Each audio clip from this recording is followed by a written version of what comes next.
महाराज परीक्षित जी को कथा श्रवण करा रहे हैं। ऐसे प्रभु एक एक लीला करके नित्य भक्तों को, ग्वाल बालों को और ब्रज में अनेक लीलाएं कर रहे हैं। गाय बछड़े चराने के लिए निकले, आगे आगे श्याम सुंदर भगवान है, पीछे गाय बछड़े चले जा रहे, बीच में ग्वाल बालों की टोलियां चल रही है और परमात्मा वृंदावन से नित्य गाय चराने के लिए निकल रहे हैं। ऐसी भगवान की सुंदर लीलाएं ब्रज में हुई है। वृंदावन में ऐसी भगवान ने अनेक लीलाएं करी हैं। कल एक प्रसंग और आपको हमने श्रवण करवाया था, वो है गिरिराज धरण की लीला। भगवान ने देखिए गोवर्धन को धारण किया, और गोवर्धन को धारण किया तो भगवान 7 दिनों तक उस गोवर्धन को लेकर खड़े रहे थे। कितने दिनों तक? 7 दिनों तक। अनामिका उंगली के ऊपर, सबसे छोटी वाली उंगली के ऊपर प्रभु ने गिरिराज को धारण किया। अब गिरिराज को धारण तो प्रभु ने कर लिया, ब्रज की रक्षा भी भगवान ने करी, पर कन्हैया एक दिन में 8 बार भोजन करते थे। कितनी बार? 8 बार। एक दिन में कितने चौगड़िए होते हैं? चौगड़िया का मुहूर्त देखते ना, 8 ही चौगड़िए होते हैं। पहले शुभ का चौगड़िया होता है, रोग का आता है, काल का आता है, उद्वेग का आता है, चंचल का आता है। ऐसे 8 चौगड़ियों में दिन हमारा अस्त हो जाता है। तो जैसे चौगड़िया चेंज होता है, बदलता है, और कन्हैया को खाने के लिए कुछ न कुछ चाहिए। एक दिन में 8 बार, 7 दिनों तक खड़े रहे, बिल्कुल कुछ खाया पिया नहीं। और खाया पिया नहीं तो इंद्र खुद शर्मा करके आया, लज्जित होकर के आया, और इंद्र ने ही वापस भगवान को सबसे पहले भोग लगाए। एक दिन के 8, 7 दिनों के 7 8 56 भोग लगाए, और 56 भोग भगवान को उसी दिन से चालू हो गया। 56 भोग जी माने लगा। एक भक्त ने पूछा, महाराज इतनी बरसात हुई, ये बरसात का पानी गया कहाँ? कोई 7 दिनों से इतनी भयंकर बरसात हुई तो गई कहाँ? तो देखिए, सुखदेव भगवान महाराज परीक्षित जी को श्रवण करा रहे हैं। राजन, एक बार रुक्मणी जी जब द्वारका में विराजमान थी, तो रुक्मणी जी ने भगवान से निवेदन किया, प्रभु आप रोज भक्तों के यहाँ जीमने जाते हो, जैसे आपको निमंत्रण मिले और आप द्वारका छोड़ के, ये वृंदावन छोड़ के भोजन करने चले जाते हो, रोज लोगारे घरे जिम्बा जाओ, कभी अपने घरे कन्या तो जिम्बाओ। भगवान ने क्यों रुक्मणी वेंडी मत वे, ये बामणा के अंडे तो मुंह रेवू, जो मने मालूम के बामणा ने किस तरह आवेर में भली हाथी केवे तो लेऊ थारे, पर बामणा ने भोजन करावा को नाम न चंगनी लेनो न ज्यादा ही तू केवे तो पंडित जी के घरे पेटियों मोकल दा, आटो वगैरह वहां के घरे मोकल दा, वहां के हिसाबू जीम लेगा, आपने घरे तो बनाना ही कोनी। रुक्मणी जी क्यों वाओ द्वारकाधीश, वाह भगवान है। एक मनक ने आपी अपने घरे नहीं जीवाई सका, एक बामण ने अपने घरे नहीं जीवाई सका, जब तो ताकि द्वारका का राज में धिक्कार। रुक्मणी जी लुगाया वाली बातें करवा लगी। भगवान देखो ठीक है, रुक्मणी जी ज्यादा ही हट कर रही है। रुक्मणी जी के असो बामल नावा हंबारी, जो यार का बाप जंबारा में फिर दूसरी बार कभी जिम्बावा को नाम नहीं ले। ठाकुर जी गया ही दा अगस्त मुनि के पास। अगस्त मुनि ऐसा आदमी है जो खाली यू हाथ यूं की दो, जो 7 समुद्र को पानी पी गया, खाली एक खड़िशा में यूं 7 समुद्र होकी दीदा, नचंग धरती काढ़ी दी गारो। जैन क्यों अगस्त मुनि मु आपने जानू, मारी हिम्मत को नहीं कि मु आपने नोतो दीदू, पर यह लुगाया की हट, रुक्मणी जी की हट, जो आपने भोजन करवा पधारनो, मु नोतो नहीं दी रहो, खाली मु तो यूं ज कहवा आयो ऊपर तड़ी, मारी तो हिम्मत को नहीं, पर यह रुक्मणी भोगो कहवा आयो। भगवान ने क्यों अगस्त मुनि ने क्यों, भैया भगवान आप आया हो तो आवांगा, कैसी बात करी। भगवान जा रुक्मणी दी क्यों कि भाई आज अमावस है, अगली अमावस के दिन ब्राह्मण देवता नवरा है, वंदन जिम्बा आग तू अबारती चालू कर दे रसोया बनानी। रुक्मणी ने एक महाराज के बोले अबारती महीना पहला थी मट जाओ, ए मु कीरो जो करकार सेव बनानी चालू कर दे, रसगुल्ला, खोबरा पाक, दही वड़ा, ये जो भी बनाना चालू कर दे। और रुक्मणी जी ने देखो तरह तरह का पकवान बनाया। अगस्त मुनि आया भोजन करवा के बोले आसन लगान बैठिया। भगवान ने क्यों रुक्मणी जी लाओ, पंडित जी के भोजन की व्यवस्था। रुक्मणी जी ने बाजोटो सजायो, थाली रखी, अब रुक्मणी जी थाली में परोसकारी करवा लाग्या। अब परोसकारी करे तो बजारा का हिसाब, एक आध गुलाब जामुन रखे, एक आध कचोरी रखे, यूं रखे। रुक्मणी जी थाली में रखे जते अगस्त मुनि हाथ लगावे को परात आकी भरावे, यूं लेते ही जाने अपने वो मुपरिया काढ़वा की वे कोनी मशीन उमे नाका भी पूरा जू पाची परात में लाओ परोसो। हाल तो एक निवालो ही नहीं हो। मीना खान में जी बनी रसोईया साफ व्यवहार लगी। आधो काम निपट्यो, भोजन रसोई देखी भगवान ने आधा ठामड़ा खाली गया। भगवान ने क्यों रुक्मणी मने घनी भूख लगी रही। रुक्मणी जी ने क्यों के भगवान थाको भी काम निरालो है। यदि भगत लोग जिम्बावे वधी तो जिम्बो को नहीं ना बे घर में रसोई कौन जता ने भूख लाग रही। કારણ કે વાકઈ में रही बात है, भगवान का भी निराला का आपा सब केवा भगवान आपनो हव करकाड़ी। कदी कदी तो भगवान भी घणो उल्टो काम करकाड़े।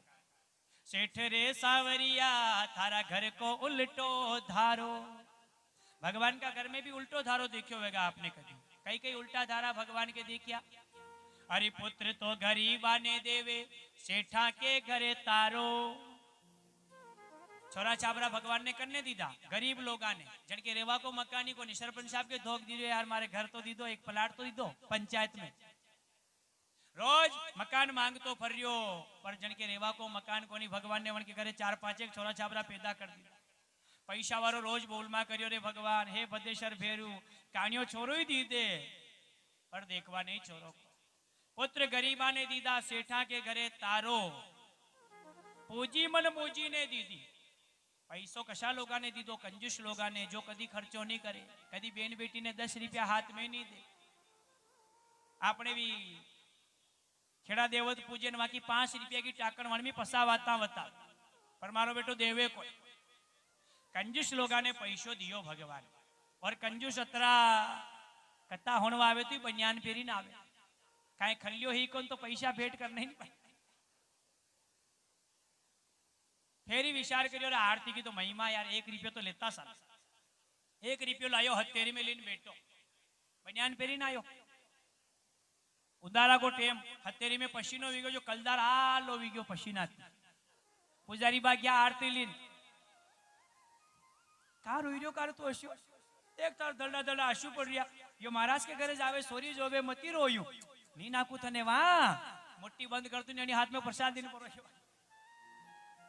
1 रुपयो भी नहीं छूटे ऐसा कंजूस लोगा ने भगवान ने पैसो दियो।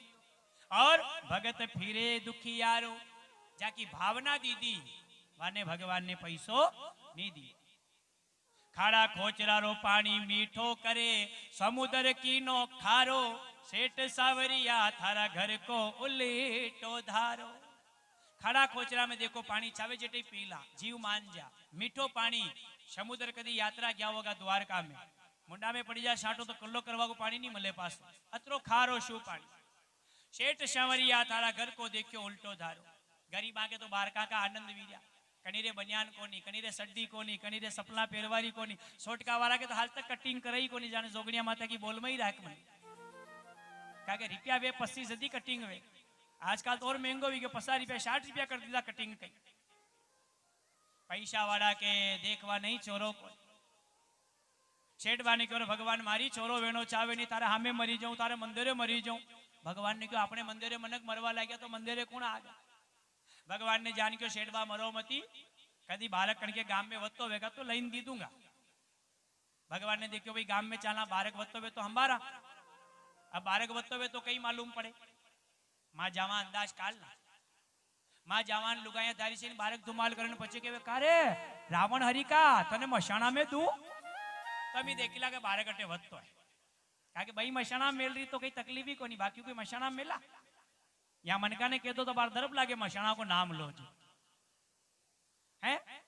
तो भगवान निकरिया वटो एक गरीब आदमी को मकान थोड़ा बहुत पंचायत में थी पैसा मिली गया दीवाला करी काड़ी माता हमारी ऊपर तो कई कोई घर में ऐसे दरी वातर मिली जड़ पे 6 हाथ बारक होता घर वाली घर में मिनकिया आन बारका ने लबोर नहीं काढ़े जो वही बाण बेटी बेटी के बुआरो ले रखे बेटी नंगे राख घर वारो बाण बेटो बेटो तापी रो एकादो टींडको हगलान भगवान ऊपर देखियो अटे आपने बारक मली शके रे। भगवान ऊपर देखी रहा तो मनका की वाता तो होना ये बारको राजी है के नाराज है वाह लुगाई बाणाम बेटी बेटी कीरी काओ भला मनक देखो शावरा ने कशी कृपा करने अपना सोरा साबरा कशा शातों होता अरे शातों कटे रे दरी पे तो होता यो देखो मोहन होतो यो कंचन होती या फुलवंती होती या नंदुड़ी होती या वाशी होती सब सोरका बारका का नाम लीधा खाली भीत के भड़े एक बारक हुए अतरीक और जगह वंशीरी घरवारी ऊपर देखी निकीरी हे भगवान एक दानोर होनी ले रे मारा नाथ मारे एक और वीजा तो हे जा जगही भरई जा जो मु तुम्हें बाने बेटी बेटी तापिया करूं बोली भगवान ने क्यों अभी और कटो लइंदा शेठ बाने बोलो अट्टे और सही जा आज जान शेठ बाबू क्यों शेठ बाबू बोली मरो अबे तो मारी हिम्मत को नहीं पे गुंजाइश खत्म तो भगवान की लीला लीला सेठ सावरिया तारे घर को देखो उल्टो धारो तो कहने का तात्पर्य है कि परमात्मा की तो लीला निराली है परमात्मा को तो देखिए जो भजता है परमात्मा भक्तों की सारी इच्छा पूरी करते हैं तो आज परमात्मा ने भक्तों के साथ लीला कर परमात्मा ने भक्तों के साथ लीला कर सुखदेव भगवान महाराज परीक्षित जी को कथा श्रवण करा रहे हैं परमात्मा गाय बछड़े चराने के लिए चले हैं कभी वृंदावन में आते हैं कभी जाते हैं कभी गोपियों के साथ माखन की लीला करते हैं कभी राधा रानी के साथ माखन खाते ऐसी नित्य परमात्मा लीलाएं कर रहे हैं बोल कृष्ण कन्हैया लाल की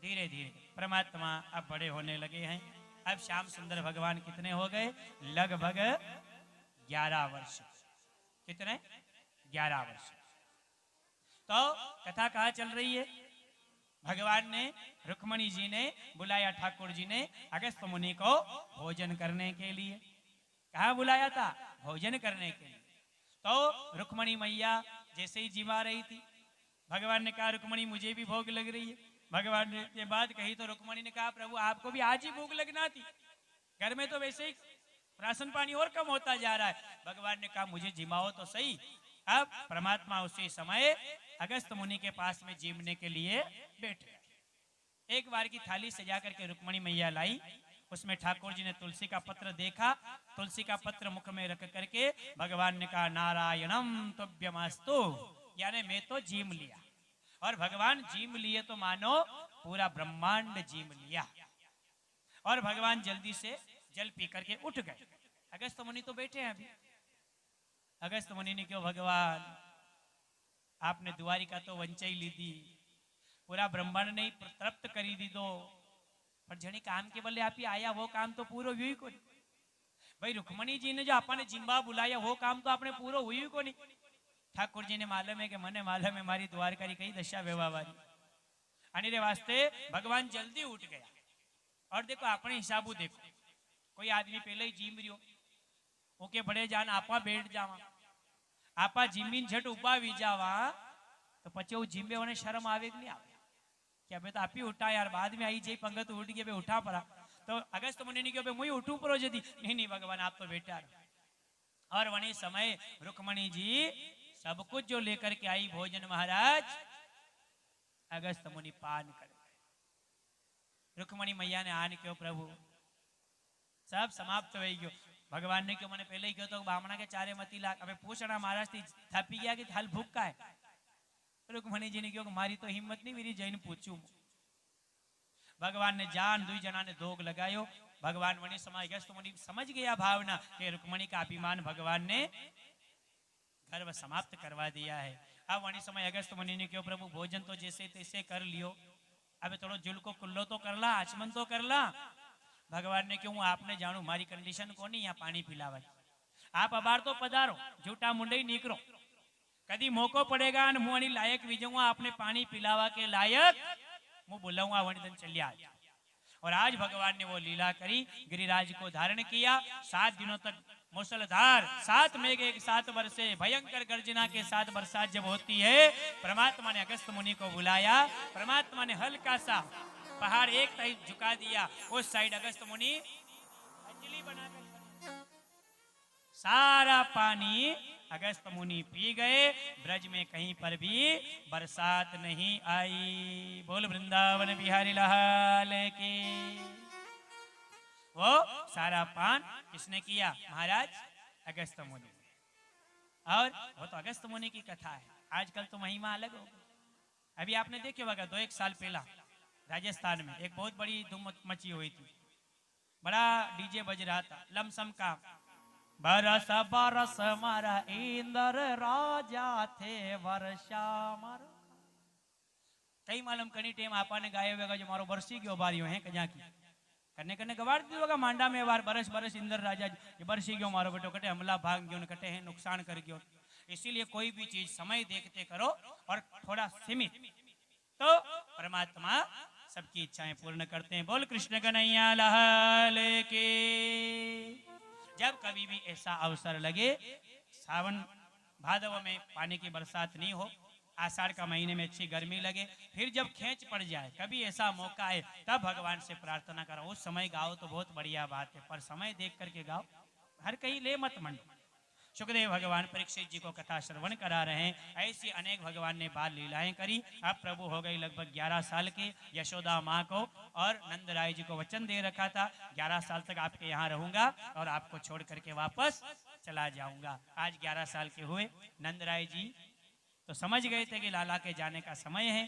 कन्हैया ने नारद जी से कहा कि अब आप जाकर के मामा जी को वो लीला करो, ताकि मामा जी वहां कोई ऐसी योजना बनाए ताकि मैं वृंदावन गोकुल छोड़ करके मथुरा जा सकूं। बोल कृष्ण कन्हैया लाल की। 11 साल के बाद में नारद जी पहली बार मथुरा में आए। कंस ने बहुत बढ़िया स्वागत किया, ऊंचे सिंहासन पे बिठाया। मुनिराज इतने दिनों से आप कहाँ थे? नारद जी ने कहा महाराज वो बात याद करो, आकाशवाणी हुई थी कि तू मुझे क्या मारता है, तो ये मारने वाला कहीं और प्रकट हो चुका है। बस उसी बात का पता लगाने के लिए मैं 11 साल से घूम रहा था। आज पता लगा के आया हूं कि आपको मारने वाला कौन है। ये बात कही कंस ने खींची तलवार। नारद जी ने क्यों महाराज मायने मेल दो, मुंह आपने मारवा नहीं आयो, मुझे खाली बतावा आयो। कंस ने तलवार अंदर रखी। नारद जी ने कहा महाराज आपके साथ छल कपट हुआ है। देवकी की 7वीं संतान तो बलराम है और 8वीं संतान कृष्ण है जो नंद का छोरा बन के रह रहा। आओ कंस बड़बड़ाने लगा, चाणूर मुष्टि छल तोषल जाओ और ब्रज में जाकर कृष्ण बलराम को मार दो। नारद जी ने कहा मनवा धीरे धीरे, जल्दी जल्दी में सब काम बिगड़ जाए। काम ऐसा करो कि शिकारी खुद आपके पास चला है, शिकार ही आपके पास चला है। कंस बैठ गया, मुकुट उतार दिया, सिर खुजलाने लगा, क्या करूं, क्या उपाय करूं? नारद जी ने कहा देखो सनातन धर्म के अनुसार आप यज्ञ करो, यज्ञ धनुष यज्ञ करो, सब राजाओं को बुलाओ, नंदगांव में भी खबर भिजवा दो, वहीं से कृष्ण बलराम भी यज्ञ देखने के लिए आएंगे। कृष्ण बलराम खुद मथुरा में आ जाएंगे तो आप चाहे जैसे आपके घर में मरवा देना। कंस के दिमाग में बैठ गई बात। कंस ने यज्ञ की रचना करी, सब और निमंत्रण भिजवा दिए। अब धनुष यज्ञ की चर्चा हो गई महाराज। अब इनके यहाँ किसको भेजे? कृष्ण बलराम को लाने के लिए किसको भेजे? तो कहते हैं कि वसुदेव जी के चचेरे भाई अक्रूर जी को बुलाया, अक्रूर जी को तैयार किया, रथ भिजवाया और आप जाइए कृष्ण बलराम को संदेश भी दीजिए, ब्रज में भी जाइए और दोनों को लेकर आइए। अक्रूर जी वहां से अपने सैनिकों से कहा देखो कंस धर्मात्मा आदमी नहीं है, ऐसा न हो कि ये कृष्ण बलराम के साथ मुझे भी मरवा दे, क्योंकि पापी आदमी से हर आदमी को डर लगता है। तो आप एक काम करो, या कोई भी घटना ऐसी घटित घटे तो उसकी सूचना मुझे मिलना चाहिए। कह करके अक्रूर जी वहां से चले, रथ लेकर के चले। पहली बार ब्रज में रथ गया है। 11 साल तक कन्हैया ने कभी रथ नहीं देखा, 11 साल तक कन्हैया ने कभी अपने बाल नहीं कटवाए, 11 साल तक कन्हैया ने कभी सीले हुए कपड़े नहीं पहने, 11 साल तक कन्हैया ने पाँव में जूते नहीं पहने। महाराज ब्रज की भूमि के ऊपर कभी कन्हैया ने जूते चप्पल नहीं पहने। आज गाय बछड़े चरा करके कन्हैया आ रहे थे, शाम की वेला थी, आंगन में आकर के देखा तो रथ पड़ा है, घोड़े बंधे हुए हैं। अक्रूर जी एक नए मेहमान आज आंगन में बैठे हैं। रोज तो कन्हैया गायों को गौशाला में छोड़ने जाते थे, आज तो छोड़ने भी नहीं गए, वहीं से दौड़ पड़े, जाकर के नंद राय जी की जाकर के धोती पकड़ी और खींच। नंद राय जी से कन्हैया ने आंखों में इशारा किया, कौन है ये, कौन मेहमान आए आज अपने, पहली बार देख रहा हूं। नंद राय जी कन्हैया के सारे इशारे समझते थे। कहते हैं ना कि जो काम जीवान नहीं करती है वो काम आंख कर दे। बहुत सारे काम ऐसे हैं जो जीवान से नहीं होते हैं, आंख से ही करना पड़ता। कभी कभी हम जाते हैं कथा करने के लिए, जाकर के घर में बैठे खटिया के ऊपर, पलंग के ऊपर। अब आप देखो, अपने गांव की बात नहीं, कहीं पर भी जाओ, घर में 2 मेहमान आए और बच्चों की आदत है ज्यादा धुमाल पट्टी चालू करना, टीवी को चालू कर देते हैं, उसकी आवाज फुल कर देते हैं, कहीं टाट के ऊपर चढ़ जाते हैं, कहीं छत के ऊपर चढ़ जाते हैं, यानी धुमाल पट्टी चालू।